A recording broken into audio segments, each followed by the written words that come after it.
চলো ডাকছি কেন? একটু তাড়াতাড়ি কর, আমাকে রাত 10টার মধ্যে মাল ডেলিভারি দিতে হবে। ডিল ফাইনাল হয়ে গেছে। হ্যাঁ, ডিল ফাইনাল হয়ে গেছে? হ্যাঁ, ছবি পাঠিয়ে দিয়েছি, তো রেটটা দেখিলে। 65 লাখ? এত রেট তো কোনো বের পাইনি রে। মালটা দেখতে হবে, খাসা মাল। যা যা, তুই দেরি করিস নি, সেট গাড়ি পাঠিয়ে দিয়েছে, মনোকর পাশে দাঁড়িয়ে আছে, ওইখানে মেয়েটাকে পাচার করবো। আচ্ছা ঠিক আছে, জিও বস, আজকে রাতে কিন্তু সেই লেভেলে পার্টি হবে। কি ওখানে?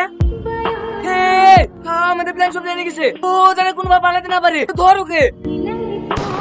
এই বুড়ি, নাকি মৌলানা সাহেব চলে এসছে। জামাই কই? প্যান্ডেলের দিকে না। না, প্যান্ডেল ঘর সব জায়গায় খোঁজা হয়ে গেছে, বিয়াই কেউ দেখতে পাচ্ছিনি। তুই একবার ফোন করে দেখ না। ঠিক আছে আব্বা।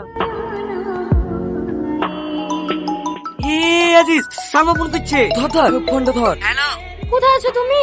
আব্বা তোমাদেরকে খুঁজে খুঁজে পাচ্ছে না। এই দেখো কলকাতা থেকে একটা বন্ধু এসেছে, তো ও আবার তোমাদের বাড়ি চিনতে পারছে না। টাকা নিতে আসলাম। ও তাড়াতাড়ি আসো, বিপরণের জন্য কাজী সাহেব এসে বসে আছে। হ্যাঁ, এখনই চলে আসছি। কি বললো? বিপণলেই কাজে সব বেশি বসে আছে। চ, কিন্তু বসাই দে, যেখানে গুলি লেগেছে ওই এমনি মরে যাবে। আর তাছাড়া তো আমাদের বেশি সময় লাগছে না, খুব বেশি হলে 8 ঘন্টা। বিন নাটকটা শেষ হলেই মাল্লি চলে যাবো, তারপর জানলেও আমাদের কোনো অসুবিধা নাই। ঠিক আছে, চ।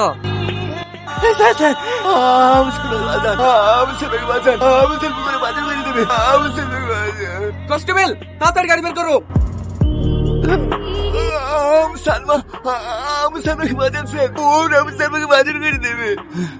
কারা পাচার করে দেবে? কোন সালমার কথা বলছো তুমি? ঠিক আছে ঠিক আছে, তাড়াতাড়ি হসপিটালে নিয়ে যাও। সাহেবনগর নিবাসী রাজেশ শেখের একমাত্র কন্যা মোসাম্মদ সালমা খাতুন 10,001 টাকা দেন মোহরের পরিবর্তে তোমাকে শাদী করতে রাজি আছে। তুমি কি কবুল? কবুল। আর একবার বলো বা। বন্ধ করুন এই বিয়ে। Constable, arrested. কেন স্যার, কি হয়েছে? আপনি কি জানেন আপনার মেয়ের সাথে যার বিয়ে দিতে যাচ্ছে সে কে? হ্যাঁ জানি তো, কলকাতার একজন বড় বিজনেসম্যানের ছেলে। আর নিশ্চয়ই এটাও বলেছে কলকাতায় ওদের বড় বড় ফ্যাক্টরি আছে। হ্যাঁ আছে তো। কিরে, পালাচ্ছিস কোথায়? এই গোপের মতোই ওদের নাম ঠিকানা সব নকল। ওদের কাজই হলো সুন্দর মেয়েদেরকে প্রেমে চালে ফাঁসিয়ে বিয়ে করে বিদেশে পাচার করা। এরা তাহলে আমার মেয়েকে কি বিক্রি করে দিত? হ্যাঁ, পুরো রাজ্যে পুলিশ এদেরকে খুঁজে খুঁজে বেড়াচ্ছে। এরকম ঘটনা এর আগেও বেশ কয়েকটা জেলাতে ঘটেছে, তবু এদের আসল নাম ঠিকানা কিছুই পাওয়া যায়নি। শুধু আপনাদের গ্রামে একটা ছেলের জন্যই আজ এদেরকে হাতে নাতে ধরতে পারলাম।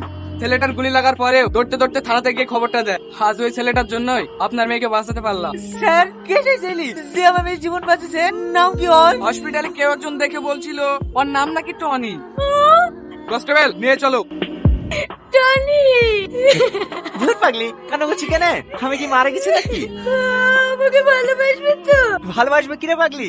ভালোবাসি, আর সারা জীবন এইভাবেই ভালোবেসে যাবো। আগে তোর ভালোবাসার জন্য কোন যদি মার খেতাম, এখন না দেখাচ্ছি। তুইও না। Sorry sorry sorry.